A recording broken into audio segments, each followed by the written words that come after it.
اعوذ باللہ من الشیطان الرجیم بسم اللہ الرحمن الرحیم اللہم صلی علی سیدنا مولانا محمد وعلی آل سیدنا مولانا محمد وبارک وسلم صلی علیہ 24ویں پارے کے اہم مضامین کے بارے میں بات کرتے ہیں۔ اس کے شروع میں اللہ پر جھوٹ باندھنے اور حق کو جھٹلانے والے کو جہنمی قرار دیا گیا، اور سچے دین کو لے کر آنے والے یعنی رسول اللہ صلی اللہ تعالی علیہ وآلہ وسلم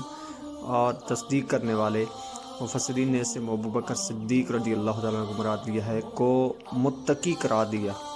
آیت نمبر 36 میں کفار کے اپنے معبودوں کے حوالے سے دھمکیوں کے جواب میں فرمایا کہ کیا اللہ تعالیٰ اپنے بندوں کے لیے کافی نہیں ہے۔ آیت نمبر 38 میں بتایا کہ اللہ کی قدرت پر کسی کا بس نہیں چلتا۔ آیت نمبر 41 میں نبی پاک صلی اللہ تعالیٰ علیہ وسلم کو تسلی دیتے ہوئے فرمایا کہ ہم نے آپ پر حق پر مبنی کتاب نازل کی، سو جو ہدایت کو اختیار کرے اس کا فائدہ اسی کو پہنچے گا، اور جو گمراہی کو اختیار کرے اس کا وبال اسی پر ہوگا، آپ ان کے ذمہ دار نہیں۔ اگلی آیت میں نیند کو عارضی موت سے تعبیر کیا اور بتایا کہ نیند اور موت میں اتنا ہی فرق ہے کہ موت کی صورت میں بندے کی روح عارضی طور پر نہیں بلکہ مدت دراز کے لیے قبض کر لی جاتی ہے۔ آیت نمبر 43 اور 44 میں یہ ارشاد فرمایا جب صفات اللہ تعالیٰ کے اختیار میں ہے، شفاعت جو آسمان اور زمینوں کا مالک ہے،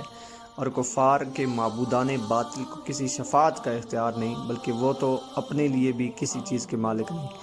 آیت نمبر 47 میں بے پناہ دولت جمع کرنے والوں کو خبردار کیا کہ اگر وہ زمینیں کی ساری مالک بن جائے، ساری دولت کے زمین کے مالک بن جائے اور اس کے برابر ان کو مل جائے، اور وہ قیامت کے دن پہ کچھ دے کر عذاب سے اپنی گردن چھڑانا چاہیں تو بھی خلاصی نہیں ہوگی۔ آگے گناہگاران امت کو بشارت دی گئی کہ وہ رب کی رحمت سے مایوس نہ ہو، اور اللہ خالق اور نگہبان ہے،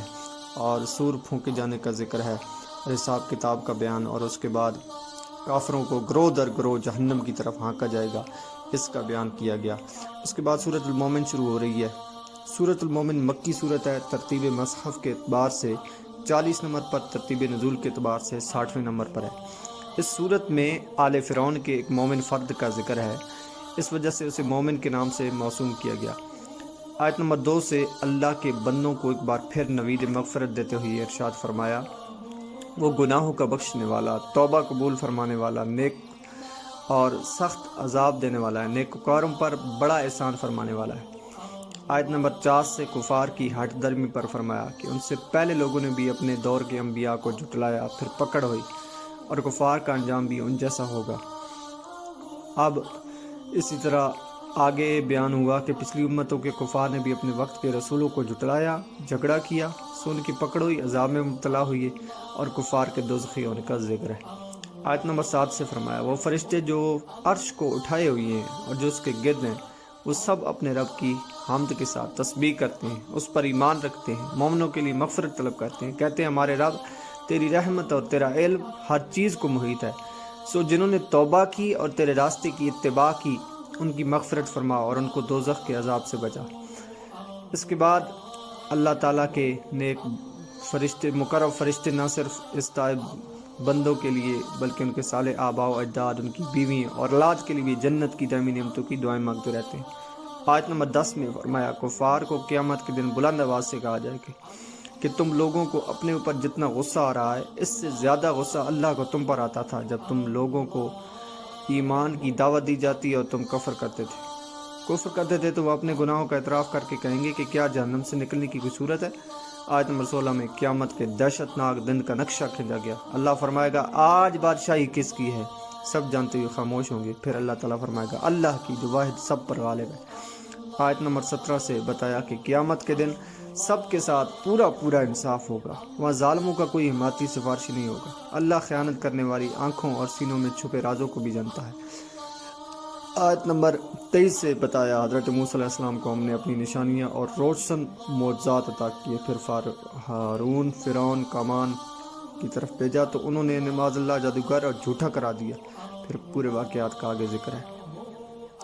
فرعون کا سارا معاملہ جو بھی تھا۔ آیت نمبر 36 سے بتایا کہ فرعون نے حامان سے کہا میرے لیے ایک بلند عمارت بناؤ کہ میں آسمانوں کے راستوں تک پہنچوں اور موسیٰ کے خدا کے بارے میں خبر لوں، اور میرا گمان تو یہ ہے کہ معاذ اللہ یہ جھوٹے ہیں، اور اسی طرح فرعون کے برے عمل کو اس کے نزدیک خوشنما بنا دیا گیا اور اس کی سرکشی کے سبب اسے سیدھے راستے سے روک دیا گیا اور فرعون کی سازش ناکام رہی۔ آیت نمبر 40 تا 46 میں فرمایا جس نے برا کام کیا اس کو صرف اسی کے برابر سزا دی جائے گی، اور جس مرد عورت نے ایمان پر قائم رہتے ہوئے نیک کام کیا تو وہ لوگ جنت میں داخل ہوں گے جہاں انہیں بے حساب رزق عطا کیا جائے گا۔ موسیٰ علیہ السلام نے کہا اور میں اپنا معاملہ اللہ کے سپرد کرتا ہوں، بے شک اللہ بندوں کو خوب دیکھنے والا ہے۔ سو اللہ نے مخالفین کی سازشوں سے انہیں محفوظ رکھا اور فرعون کو بدترین عذاب نے گھیر لیا۔ انہیں صبح و شام دوزخ کی آگ پر پیش کیا جاتا ہے۔ جس دن قیامت آئے گی یہ حکم دیا جائے گا آل فرعون کو شدید ترین عذاب میں ڈال دو۔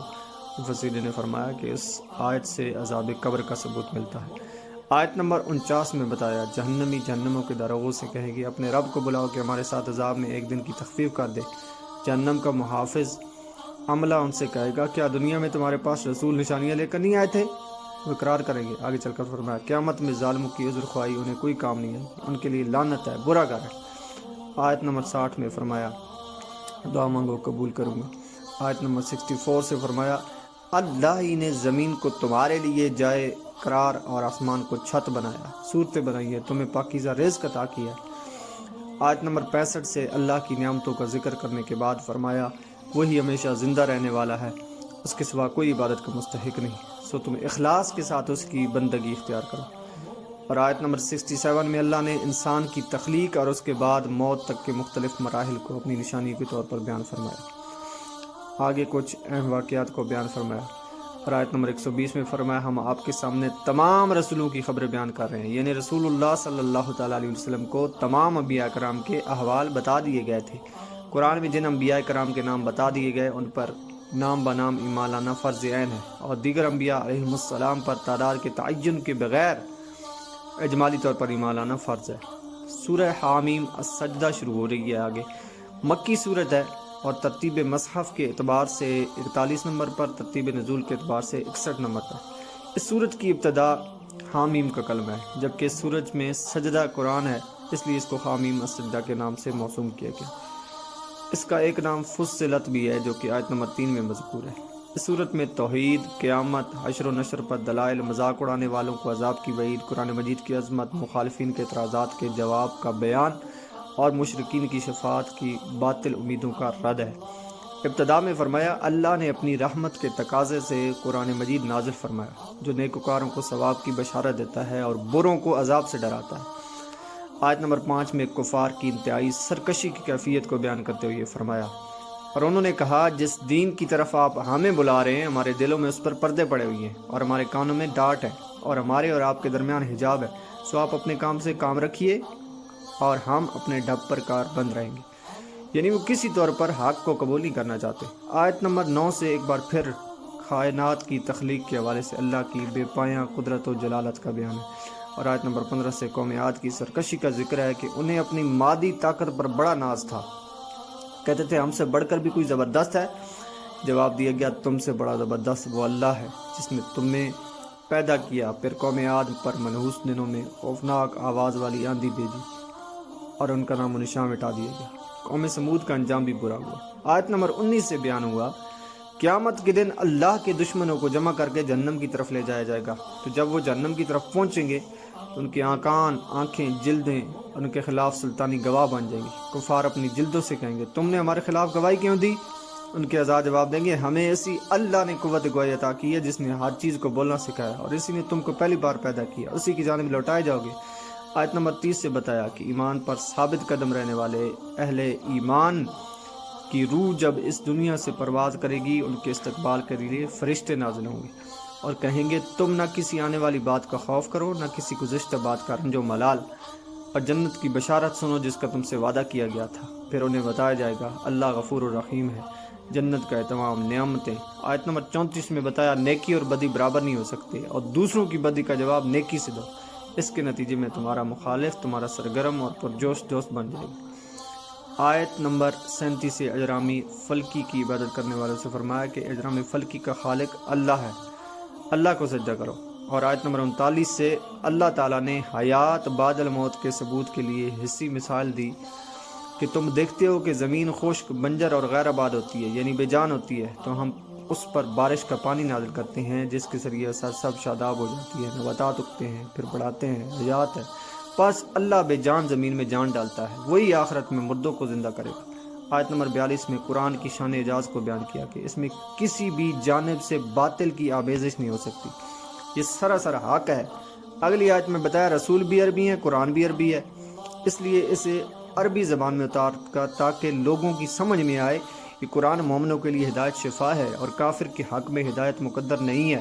ان کے کان قبول حق کے لیے بند ہو جاتے ہیں اور ان کی آنکھیں اندھی ہو جاتی ہیں۔ آخر میں آیت میں فرمایا ہر شخص کو اس کے نیک عمل کی جزا ملے گی اور برے عمل کی سزا ملے گی، اور تمہارا رب اپنے بندوں پر ظلم کرنے والا نہیں۔ یہ 24واں رکوع کے اہم مضامین تھے۔ اللہ رب العزت سمجھ عمل کی توفیق عطا فرمائے، آمین۔